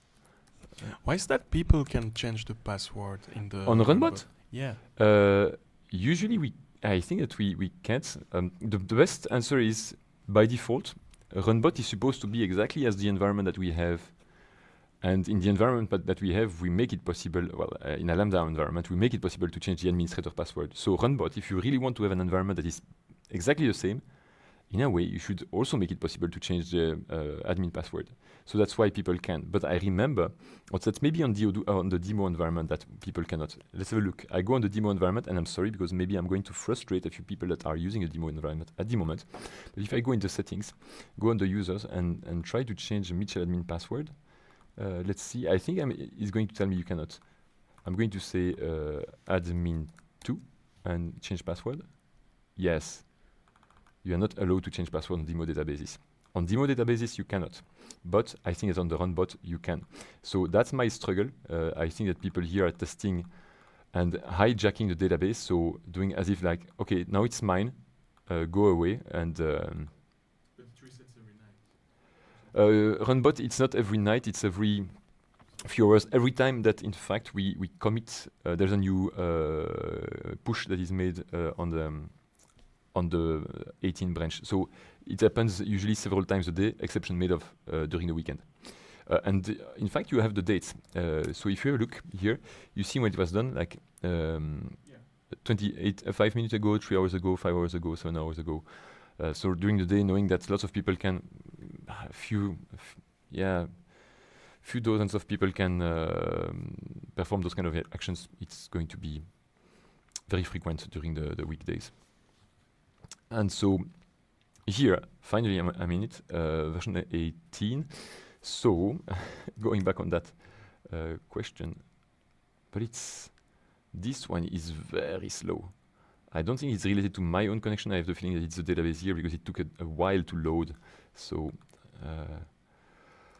I have another one. We can try this one, which is another database. The internet is not great at the office. So that is true as well. And we hijacked the network because because of the show. That is true. So I'm the one responsible for my own shitty connection. That's what you mean, Arthur? That is true. No, not at all. Don't worry. We should have fiber at some point. So that is true. Okay, so going back on the 18 environment. Now I need to perform again the changes that I was supposed to show. If I go back here, we have project and we have different project internal truc here. Okay, let's try this again and see if it's any different in version 18. And maybe I tested SAS 18.1, I'm testing now 18, and maybe ATF is also not even in 18 and in 17, and so it will be again a different behavior. But I'm very curious about that. So let's go back in the project. Let's create a new project like documents project. Let's go here. Yeah, we can say billable again. And I think that I still have my Henry guy here. Yes, perfect. Let's create it. So new doing done. Okay, let's have a new task. Let's add a quick thing in the message that we are going to send to Henrik again. Let's put some blah blah. Let's put whatever the file. Let's send it and let's check again. But there we have the button for the documents. That is good. But yes, that is correct. That is what you have. All right. That is a bit of development then, because what I was showing in version 18, it's not working the same way in the 18.1. So you have to check if it would be wise to upgrade. But this means that if we go back here in version 18 or 17, but the version that you are using, Odoo changes the behavior of the task and the project to have automatically documents being added in that button. And if you send messages, indeed, it's going to do the behavior that you described at ATF. So lots of things to remember from what we demonstrated here. Documents have sub-applications, or let's say a complementary applications. When you have document and project, it's going to make some links for you. It isn't clear how it works on version SAS 18.1 or 18.2 that has just been released a few days ago. But in version 18, it works the following. Every attachment that you have, it says here, every attachment that you have on a task, apparently it's going to consider, it's not only an attachment, it's also going to be a document. And it is showing some smart buttons that you don't have in version 18.1. And I don't know if they intended to replace that. That would be the longer question, and trying to see, okay, why it was done that way. And one of the ways where you can figure it out is having a look at 18.1 here. Allez, let's do it just last time, then we go to the next question. You can go in 18.1 and have a look. You see already there are two files less. And you can go and have a look at the history and find what people did change. That seems like it is the culprit here. Remove doc links to project and tasks. So what it says, you have the reasoning here. Simplifying the bridge, stop centralizing document in the chatter. So that is what you need, ATF. So the good thing is that based on the way you ask the question, we have a solution for you. It looks like the people in the R&D department of Odoo felt the same way as you do and changed the behavior. Now, it means that you need to upgrade to a later version. If you are on Odoo SH or on the site, you cannot upgrade until version 19 if you are already in 18. Anyway, it's not like a game changer, that kind of small change, but I can understand that sometimes you want to have it already, those kind of quick, not fixes, but quick improvements. That's it. All right, another question from AKLS. Is it possible to do a research by client in the search bar in a sales module? Yes. That is nice. Thanks for the translation, Arthur. Because it was asked in French first. Yeah, but I'm not sure of the question because it says, is it possible to do a research by client in the search bar in the sales module? Yes. So the best way to do that, and I'm going to use again the demo environment because it's a bit faster. Where do we have it here? Yes. So if you're on the sales module, of course, I need to reconnect to the demo environment. I just wanted to have a place where I have a bit more than just like the only sale order I created. Not even sure I created one. Yeah, here we have several ones. So if I want to see the sale order of Lumber Inc., I go here and you see I'm not even using my mouse. I'm using my keyboard just to select here. I'm start typing the name. I don't press enter. I go first on customer and boom, I have it. So that is something AKLS that you can do, and it's not only about the customer, it's about lots of other things. If I'm starting, let's say, we have desk, I think, in the product, then you have that as well. Good, it's the same, same sale order. You have lots of things that you can look for, you see, and that is, of course, a list of quick fields that we add and that are customizable with Studio, but the one about the customer is very easy to look for. Other question from Drozos. How can we have a live view of the product amount I have transferred to scrap?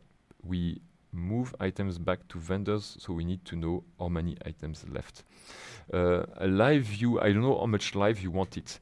I don't know if what you're looking for is receiving a notification every time that you move something to scrap, or if it is quality control based, or if it is just having a reporting every now and then. All of the options that I'm proposing are possible, but then it would be done in a different way. Let me show that to you. Usually when you scrap something, first of all, it's going to end up, unless we change the way it works, it will end up in a scrap location. So let me enable the different locations. Storage locations right here.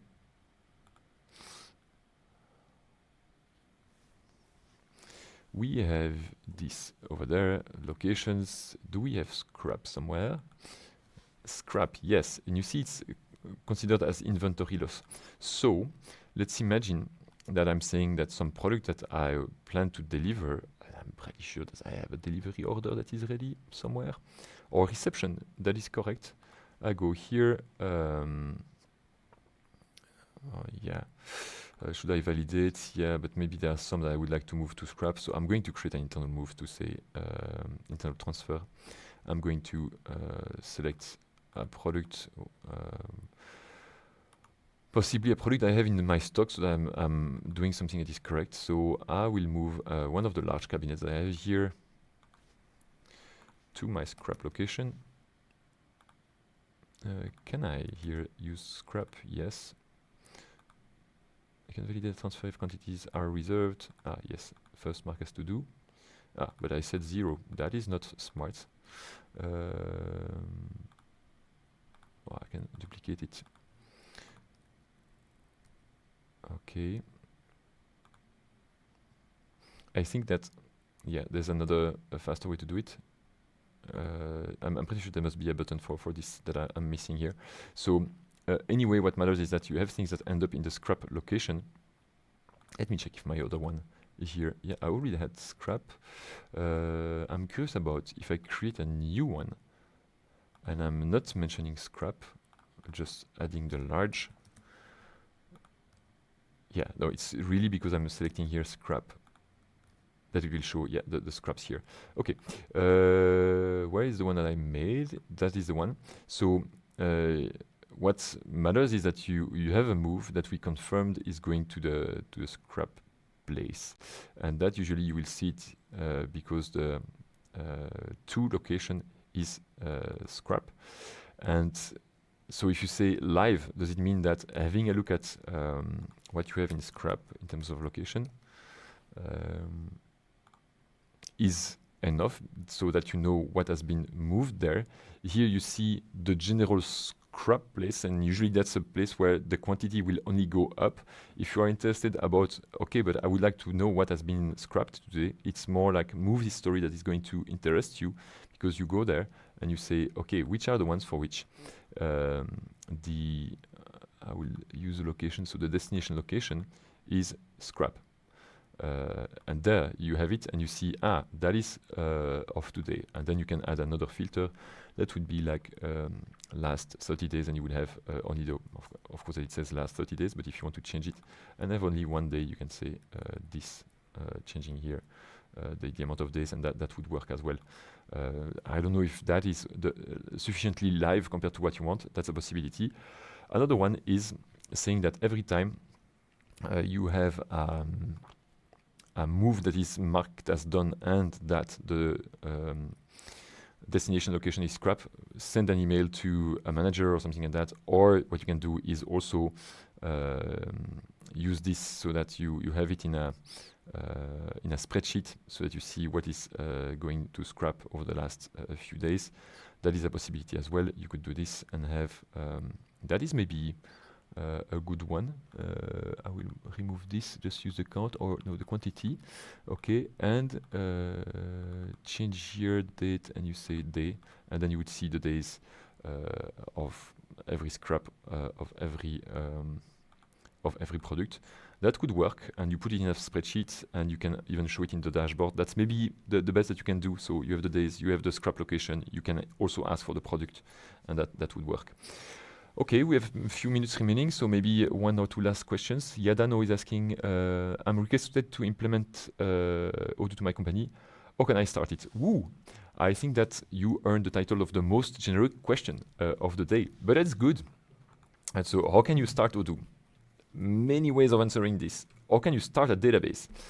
First, go on odoo.com/trial and test it. Test the application that you would like to have. And when you are going to test that, you are going to be in touch with one of our salespeople that is going to make a few demos for you and learn and teach you how to use it and answer a few of your questions so that he can guide you in your process of testing this. I didn't explain that many times so far. But when you do this and you click on continue, is here because you say use it in my company. On our side, it means, okay, let us call you so that we can help you doing that. So Yadano, if you want to do this, go there, click on trade free, test a few applications, have a look at how it performs, and then ask us a bit of help. And then we are going to discuss and help you and show you what we can do with Odoo. Because when you start, and from your question, I realize that it's a very broad one. You are in front of a software that can do a lot of things, and you'll be like, okay, but where do I start? Start by creating a database so that we can follow you up and help you implementing it. Another possibility is that if you prefer to work with a partner of us, you have the possibility of contacting a partner that is a local one, so that maybe you want to be in touch with the person physically, so that he comes next to you. It's just a way of working that is different. It's not a remote. It's somebody that is next to you. And in that case, another possibility is to get some help from the partner network. And the partner network, you will see here it's selecting United States because I changed my language. But otherwise, let's select a country just here. I don't know, in Namibia, perfect. If you want to have a look at partners in Namibia, you can contact them here. Same for Algeria. You have lots of different partners. You can contact them, and once you contact them, they are going to offer you the same kind of services that the one we offer, a few demos, and then at some point they will tell you, okay, tell me what you want, and I'm going to tell you how much it will cost you implement it together with you. If you want to do everything on your own, which is also a possibility, and you say, I don't want to have Odoo involved or any partner involved, then we are going to be involved in some way, involved in the way that we are going to make you learn Odoo video-based. In that case, two solutions. At the bottom of the website of Odoo, you have tutorials, and there you can start learning depending on the different applications that you need. You have CRM, the sales course, the purchase. Go from top left to bottom right, because that's where the complexity will increase. And have a look at the different applications that you need and the videos that we cover inside. There are really many. There are days and days of videos. And in addition to those days of videos, we expect that if you want to get trained, you redo a few of the exercises that we have in the videos. That is if you like videos. Otherwise, there is also documentation, a written one. And we have user guides, white papers, developer guides, but that is maybe a bit more advanced. And I don't advise to go directly for development when you are in your situation of, okay, where do I start? Finally, while we have these tutorials that are video-based, it's also possible to have a look at YouTube on, yeah, this is us. Have a look on YouTube on Odoo, right there. And we have tons of webinars in the videos. You will see here we have, maybe you should go in playlist, because that's maybe where you're going to learn, depending on what you want to follow. You see we have a negative program in Spanish. We have a few I was asked today a question. We have the Odoo Insider, like today. We have Middle East specific webinars. So have a look at the track that you would like to follow, and you are going to learn a lot. It reminds me that today I was having a look at this. I think that we have another video that is prepared for today. Where do we see the next ones? Yes, that is a good one from yesterday, and there's another one today. I don't remember where are the next ones. I saw that there was another topic today live. Is it live? We have another one that is for today. Now, when I saw the topic, I was like, that's super interesting, but I don't remember what it is. Yes, tell me. Arthur We knows. also have I Was Asked Today that was started. Yes, February. okay, that one as well. One each week, Friday at 10 CET. That is a good one. So you're referring to this, which is a new playlist that we started. Very quick question. Yeah, in fact, it's linked to what we do here in the Odoo Insider. So some of the questions that you ask, you see me doing it, and sometimes I'm very long in my explanations, and we get lost. And that's the purpose of this meeting. But sometimes we want to summarize it, and we try to do that by having a look at this. It's again me, sorry for that. But we show things that we show during the Odoo Insider, but it's this time one video per question, and it is let's say with a bit less of summarized, a bit less of search on my side, directly to the point, so that you don't have to suffer me explaining what I'm doing. So yeah, that is how I would answer your generic question, Yadano. Maybe just let's check the one of IBAM. How to integrate the packaging of items into purchase orders, for example, one box of 6 pieces. Let's finish with that one. And that also changed with versions 18.1. So the way I'm going to answer that is different if it's on 18 or 18.1, because on 18.1 now you have something that changed in terms of unit of measures. If I go here and type unit from the start screen, pressing enter, unit of measures, you see that we have a mix of, you see units on one side and names that are packs. So it looks like it's a mix of both. And if I go there, if you have a look at those screens, it's different than version 18. So if you want packs, here you have pack of 6, and you see it contains 6 units because you have a reference unit, and the unit is just a unit. So let's have a look at if this works also on the purchase side. Let's try to purchase something. I need to install the purchase application first. All right, and let's see if this works.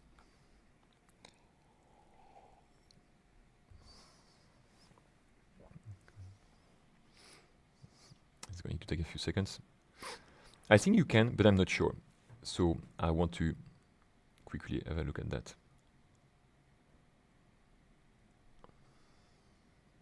Okay, purchase. Let's create a new. Yeah, I need to create a warehouse for this one. I will quickly switch to the Belgian one. Would be faster for me. Let's create a new one. Whoever is my supplier, and let's see if here I can add something else than units. No, that is fun. Let's say I want 6 now. Okay, do we have packages? That is maybe something I can check on the side here. We say okay. I just want to be sure I have everything I need related to units of measures. Unit unit of measures and packaging. Okay, we have it for purchase. We have it. Okay. We have it everywhere. So I'm curious that we don't use it there because we have pack of 6. Okay, but somehow it's not being selectable there. So I'm curious about why it cannot. I'm going to create a new one. Pack of 12. It's also units. It's 12 units. Let's retry this one because quantity here, but units I cannot search more than that. So there's a filter here, and I'm curious about the filter that we use. Why is it that we can only see units?